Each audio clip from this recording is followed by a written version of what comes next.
నేను మీ Reshma and welcome back to our channel Palike Chilakamma. ఈరోజు నా డ్రీమ్ ప్లేస్ అయిన కేరళకి వెళ్తున్నాము. నాకు కేరళ అంటే చాలా ఇష్టం అండి. ఎందుకంటే it has everything, beaches, mountains, మెయిన్‌గా బ్యాక్ వాటర్స్‌లో హౌస్ బోట్ ఎక్స్‌పీరియన్స్ ఇంకా ఇలా చాలా ఉన్నాయి. సో ఇది జస్ట్ 4 డేస్ ట్రిప్ అన్నమాట.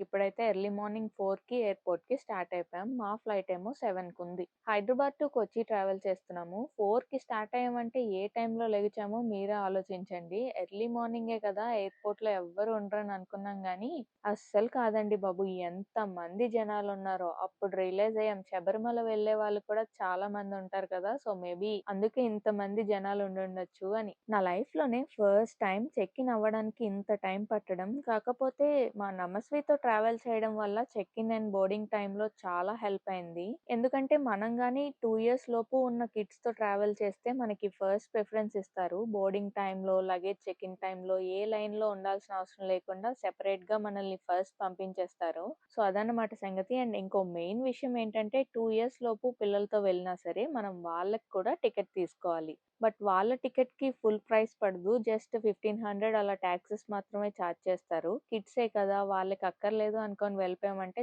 చాలా ఇబ్బంది అయిపోతది. మళ్ళీ కౌంటర్ దగ్గరికి వెళ్ళి వాళ్ళకి కూడా టికెట్ తీసుకొని రావాలి. అలా అప్పటికప్పుడు టికెట్ తీసుకున్నంత మాత్రాన ఎక్స్‌ట్రా చార్జెస్ ఏమి అవ్వవు గానీ, ఒక పక్కేమో చెక్ ఇన్‌కి టైం అయిపోతది. ఇంకో పక్కేమో ఫ్లైట్ మిస్ అయిపోతదని టెన్షన్. ఇలా లాస్ట్ మొమెంట్‌లో చాలా హడావిడైపోద్ది. అసలే పిల్లలతో ట్రావెల్ చేస్తున్నాము. ఒక పక్క వాళ్ళని హ్యాండిల్ చేస్తూ, ఇంకో పక్క ఇవన్నీ చేయాలంటే చాలా కష్టమైపోద్ది. సో ఇవన్నీ అవాయిడ్ చేయాలంటే ముందుగానే వాళ్ళకి కూడా టికెట్ తీసేసుకోండి. ఈ విషయం మీకు ఆల్రెడీ తెలిసే ఉండుండొచ్చు. బట్ ఎవరికైనా తెలియకపోవచ్చని చెప్తున్నా. ఇంకా చెక్ ఇన్, సెక్యూరిటీ చెక్ అన్నీ అయిపోయాక మా గేట్ దగ్గరికి వెళ్తున్నాము. ఎంత నడిచినా రావట్లేదండి బాబు!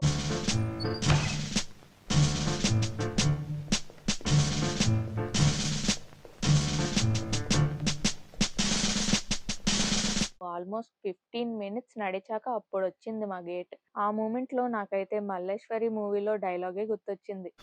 తిరుపతిలో వెంకటేశ్వర స్వామిని చూసినప్పుడు కూడా ఇంత ఆనందం కలగలేదురా. ఇంత నడిచొచ్చాక ఇంకా బోర్డింగ్‌కి టైం ఉంది కదా, కాసేపు రెస్ట్ తీసుకుందాం అనుకుంటే మా రౌడీ పిల్లుంది కదా, ఇది ఇప్పుడిప్పుడే నిల్చోవడం స్టార్ట్ చేసింది. ఇంకా మమ్మల్ని పట్టుకొని ఫుల్‌గా నడుస్తూనే ఉందండి. ఒకవేళ నడిపించడం ఆపేస్తే ఏమో ఏడుస్తుంది. ఇప్పుడే ఇలా చేస్తుంది. ఇంకా ఫుల్‌గా నడకొచ్చేస్తే అస్సలు ఆపలేమేమో దీన్ని. బోర్డింగ్ అయితే స్టార్ట్ చేసేసారు.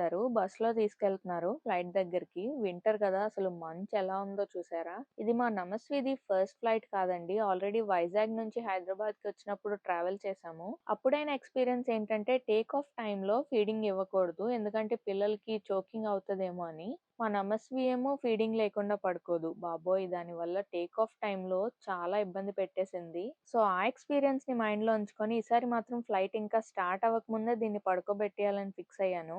ఒకవేళ మీరు కూడా ఇలా కిడ్స్‌తో ట్రావెల్ చేస్తే ఈ టిప్‌ని పక్కా ఫాలో అవ్వండి. ఎందుకంటే చాలా యూజ్ అవుతది. వాళ్ళు పడుకుని పోతే మనకి సగం టెన్షన్ వదిలేస్తది. లేదంటే ఫ్లైట్ అంతా తిప్పుతూ ఉండాలి. అసలు మామ్స్ కష్టాల కన్నా నాలా స్పెక్ట్స్ ఉన్న మామ్స్ కష్టాలు చాలా ఎక్కువండి. చూసారుగా, తీస్తది, పెడతది. దీనివల్ల ఎన్ని సార్లు టైట్ చేయించినా మళ్ళీ మళ్ళీ నా స్పెక్ట్స్ లూజ్ అయిపోతున్నాయి. అనుకున్నట్టే ఫ్లైట్ స్టార్ట్ అవ్వకముందే మా నమస్విని పడుకోబెట్టేసా. ఎంత హాయిగా ఉందో! అంత మంచులో నుంచి ఒకేసారి క్లౌడ్స్ పైకొచ్చాక ఆ వ్యూ ఎంత బావుందో! ఏదో అదంతా బీచ్, అటువైపు సాండ్ ఉంది, సన్‌రైజ్ అయింది అన్న ఫీలొచ్చింది. అండ్ ఆ క్లౌడ్స్‌ని కూడా బాగా అబ్జర్వ్ చేస్తే సర్ఫింగ్ చేస్తున్నప్పుడు వచ్చే వేవ్ షేప్‌లో ఉన్నాయి. ఆ వ్యూ చూస్తూ నేను కూడా పడుకుని పోయా. 1 అవర్ 20 మినిట్స్‌లో కేరళకి రీచ్ అయిపోయాము. ఆల్రెడీ చెప్పా కదా, ఇట్స్ మై డ్రీమ్ ప్లేస్ అని. డ్రీమ్ ప్లేస్‌కి వెళ్తున్నా అన్న ఎక్సైట్‌మెంట్ నాలో ఉంది గానీ, కొచ్చికి దగ్గరకొచ్చినప్పుడు ఫ్లైట్‌లో నుంచి ఆ బ్యాక్ వాటర్స్‌ని చూసి నా ఎక్సైట్‌మెంట్ ఇంకా ఇంకా ఎక్కువైపోయింది. ఫస్ట్ టైమ్ మా వైజాగ్ బీచ్‌ని ఫ్లైట్‌లో నుంచి చూసినప్పుడు ఇంత ఎక్సైట్ అయ్యా. అప్పుడయ్యాక మళ్ళీ ఇప్పుడే సేమ్ ఎక్సైట్‌మెంట్‌ని ఫీల్ అవుతున్నాను. ఒక చిన్న size love at first sight moment అనుకోండి. Kochi airport was so classy and vintage vibes వచ్చాయి నాకు. లగేజ్‌ని అండ్ మా రౌడీ పిల్లని కూడా ట్రాలీలో పెట్టేసి తీసుకెళ్తున్నాం. బాగా ఎంజాయ్ చేస్తుంది. అన్నట్టు చెప్పడం మర్చిపోయా, టేక్ ఆఫ్ అప్పుడు పడుకుంది మళ్ళీ ల్యాండ్ అయ్యాకే లేచింది. నాకైతే ఈ ట్రిక్ బాగా పనిచేసింది. ఇంకా బయటికి వెళ్ళాక 5 మినిట్స్‌లో మా క్యాబ్ కూడా వచ్చేసింది. ఈ 4 డేస్ ఈయనే మమ్మల్ని అసిస్ట్ చేస్తారు. మేము మా ఓన్‌గా వెళ్ళలేదండి. ట్రావెల్స్ ద్వారానే ఎళ్ళాం. మా డ్యాడీకి ఓన్ ట్రావెల్స్ కంపెనీ ఉంది. బోత్ నేషనల్ అండ్ ఇంటర్నేషనల్ ప్యాకేజెస్‌ని చేస్తుంటారు. సో ఏ ట్రిప్ అయినా ఆయన ద్వారా వెళ్ళడం వల్ల చాలా సింపుల్ అయిపోతది మాకు. ఈసారి కూడా ఆయనకున్న కేరళ ఏజెంట్ హెల్ప్‌తో ఈ ప్యాకేజ్‌ని తీసుకున్నాము. మొత్తం ట్రిప్ అంతా కూడా చాలా స్మూత్‌గా అయింది. నా ఫ్యూచర్ వ్లాగ్స్‌లో మీరే చూస్తారు.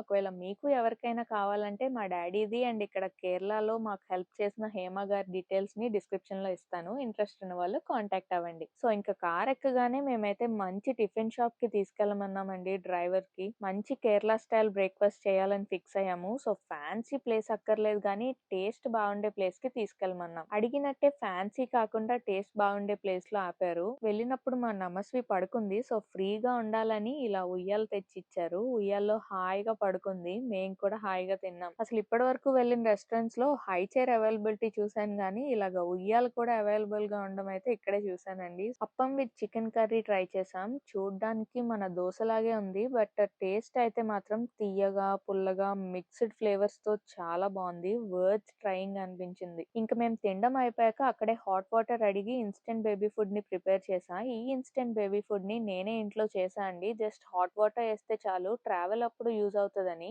ఒకవేళ మీలో ఎవరికైనా రెసిపీ కావాలంటే కామెంట్ చేయండి. సెపరేట్‌గా వీడియో చేస్తా. ఇంకా మున్నార్‌కి వెళ్ళే దారిలో ఈ బ్యూటిఫుల్ వాటర్ ఫాల్స్ కనిపించింది. ఇది చూడగానే నా మైండ్‌లో ఫస్ట్ స్ట్రైక్ అయింది అరకు. అక్కడ కూడా ఇంతే కదా! వెళ్ళే దారిలో ఇలాంటి వాటర్ ఫాల్స్ చాలా ఉంటాయి. మా ఆయనకి అలా చెప్తూనే ఉన్నా సేమ్ అరకులా ఉంది, సేమ్ అరకులా ఉందని. లిటరల్లీ ఎన్ని సార్లు చెప్పా అంటే ఇంకా ఆయనకి చిరాకొచ్చేసి అబ్బా! సరేనే ఎన్ని సార్లు చెప్తావని అన్నారు. బట్ సిమిలర్ వైబ్ వచ్చింది నాకు. నెక్స్ట్ ఈ స్పైస్ గార్డెన్‌ని విజిట్ చేసాం. ఈ ప్లేస్ స్పెషాలిటీ ఏంటంటే స్పైసెస్ యూజ్ చేసి ఆయుర్వేదిక్ మెడిసిన్‌ని ప్రిపేర్ చేస్తారంట.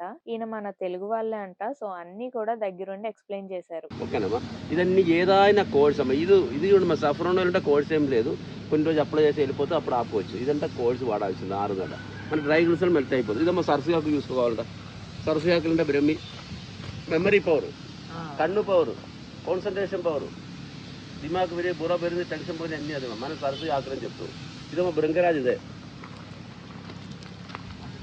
బృంగరాజ్ అంటే తెలుగులో ఏం పేరు చెప్తాము తెలుసా మీకు తెలుగంట గుండకరకాకులు ఉంటాయి ఇదమ్మా గుండకరకాకు పెద్దవాళ్ళు ఆంధ్ర కాబట్టి తెలియాలా ఇదమ్మా గుండకరకాకులు అంటే బృంగరాజ్ కొత్త ఎంటికల కోసం హెయిర్ ఆయిల్ ఇంగ్రీడియంట్ నీలబృంగాదికి హెయిర్ ఆయిల్ ఇంగ్రీడియంట్స్ ఇది నెక్స్ట్ ఇదమ్మా కేశవర్ధిని గ్రోత్ కోసం వాడుతుంది ఇదమ్మా ఇంటిగా ఉంటుంది నీలాంబెడి అంటే నల్లగల్లో చేసి ఇదన్నా గ్రీన్ టీ ఇది వైట్ టీ అంటే దీని మీద ఇది ఇలాగా రావాలి వైట్ అంట ఇదమ్మా ఇది ఓపెన్ కాకముందు తీసేస్తాడు ఇది వైట్ ఇది సెకండ్ ఏమో గ్రీన్ దీని కింద లీఫ్ చూడమ్మా ఇదే మన చాయ్ పొడి శతావరి అంటే ఆస్పరాగస్ శతావరి అంటే తెలుసా మీకు శతావరి అంటే లేడీస్ గైనజీ ప్రాబ్లమ్స్ లేదమ్మా పీసీఓడి పీసీఓసీలో దానికోసం మందులమ్మా 100 మెడిసిన్స్ ఒక్క చెట్టు అనమాట ఆ చెట్టు చూడు కాఫీ అక్కడ కాయలు కనపడదు ఇది మా రోబస్టా ఇది ఇంకొకటి వస్తే మా అరబిక్ అని చెప్పి మామూలు వస్తుంది ఒక్క నెల సారమ్మా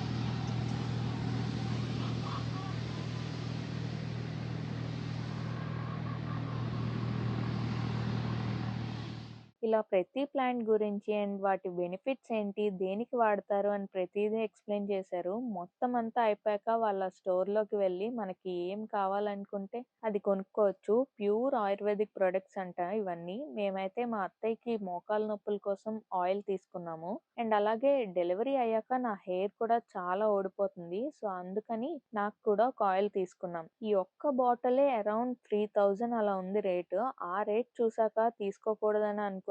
ఎందుకంటే మనకి తెలీదు అది నిజంగా ప్యూరా కాదా అని. అమ్మేవాళ్ళు 100 చెప్తారు సేల్ అవ్వాలని. అలా ఎలా నమ్మకంగా అంత డబ్బులు పెట్టి తీసుకుంటాము? మీరే చెప్పండి. బట్ మా ఆయన నా హెయిర్ ఫాల్‌ని కళ్ళారా చూసారు కదా! He was like it's okay try చెయ్యు ఏమైంది? అది ఇది అని చెప్పి నన్ను కన్విన్స్ చేసేశారు. వీళ్ళకి మనం కాల్ చేస్తే హోమ్ డెలివరీ కూడా చేస్తారంట. నాకైతే ఇంకా నమ్మకం లేదు కాబట్టి ఫస్ట్ నేను వాడి నాకు రిజల్ట్స్ వచ్చాక అప్పుడు మీకు రికమెండ్ చేస్తాను. So let's see. వీళ్ళ దగ్గర స్పైసెస్, చాక్లెట్స్ ఇలా వేరేవి కూడా ఉంటాయి. ఈ చాక్లెట్స్ అన్నీ కూడా హోమ్ మేడ్ అంట.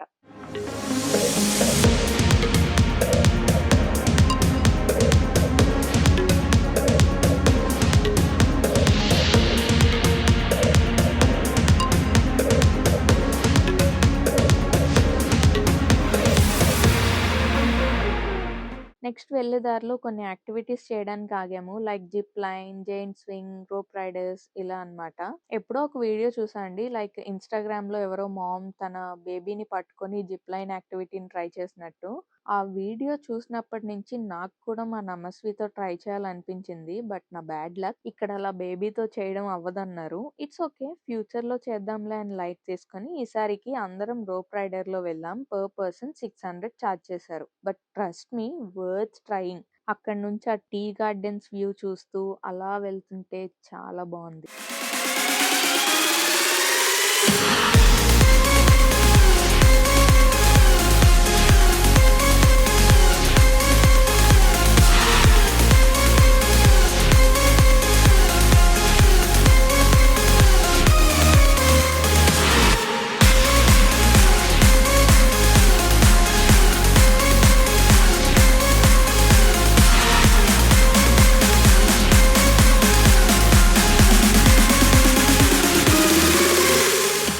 ఇంకా వెళ్ళే దారిలో మళ్ళీ ఇంకో వాటర్ ఫాల్స్ కనిపించింది. స్టార్టింగ్ చూసిన దానికన్నా ఇది బాగా నచ్చింది మాకు. బేసిక్‌గా అక్కడి వరకు వెళ్ళొచ్చు. బట్ మేము వెళ్ళే టైంకి క్లోజ్డ్‌లో ఉంది. మరెందుకు ఆగామంటే మా నమస్వి ఎక్కువ సేపు కార్‌లో ఉండదండి. చిన్నప్పటి నుంచి ఎక్కువ తిప్పేయడం వల్లో ఏమో మరి ఒకే దగ్గర ఉండలేదు. She likes exploring so much. మళ్ళీ ఆటోలో, జీప్‌లో, బైక్ ఇలాంటి వాటిల్లో మాత్రం బాగా ఎంజాయ్ చేస్తది. అందుకే బ్రేక్స్ తీసుకుంటూ ట్రావెల్ చేస్తాం ఒకవేళ కార్‌లో వెళ్తే. అక్కడి నుంచి డైరెక్ట్‌గా రిసార్ట్‌కి వెళ్ళిపోయాము. ఎందుకంటే ఎర్లీ మార్నింగ్ 3కి లేచాం కదా! సరిగ్గా నిద్ర లేదు అండ్ అలాగే ఓపిక కూడా లేదు. బాడీకి కొంచెం రెస్ట్ కావాలి. అండ్ మనం ఎక్స్‌ప్లోర్ చేయాల్సినవన్నీ కూడా రేపటి ఐటర్నిటీలో ఉన్నాయి. అందుకే డైరెక్ట్‌గా రిసార్ట్‌కి వెళ్ళిపోయాం. మేము తీసుకుంది ద డ్యూ రిసార్ట్ అన్నమాట. ఇక్కడికి రాగానే నాకు ఫుల్ మున్నార్ వైబ్స్ వచ్చాయి. అంత బావుంది resort. Room was also so good.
రూమ్‌లోకి రాగానే ఫస్ట్ ఫుడ్ తెప్పించుకున్నాం. ఎంత ఆకలేసిందో ఎప్పుడో మార్నింగ్ చేసాం టిఫిను. ఇప్పుడు ఆల్మోస్ట్ 5 అయిపోయింది. మేమైతే onion pakodi, chicken starter and soup order చేసుకున్నాం. అంత ఆకలిలో తినడం వల్లో ఏమో గానీ టేస్ట్ మాత్రం చాలా బావున్నాయి. అండ్ ఆ కూల్ వెదర్‌లో అలాగా హాట్ సూప్ తాగుతుంటే ఎంత రిఫ్రెషింగ్‌గా అనిపించిందో. నైట్‌కి chilli chicken, phulka and mixed fried rice తెప్పించుకున్నాము. ఇవి కూడా వేడిగా చాలా బావున్నాయి. అందుకే తిన్న వెంటనే ఆల్రెడీ తండ్రి కూతుర్లు పడుకొని పోయారు. సో అదండి సంగతి. ఇలా అయితే మా డే 1 గడిచింది. హోప్ మీ అందరికీ కూడా ఈ వీడియో నచ్చిందనే అనుకుంటున్నాను. మళ్ళీ ఇంకో రోజు ఇంకో వీడియోతో మీ ముందుకొచ్చేస్తాను. అప్పటిదాకా బాయ్ బాయ్.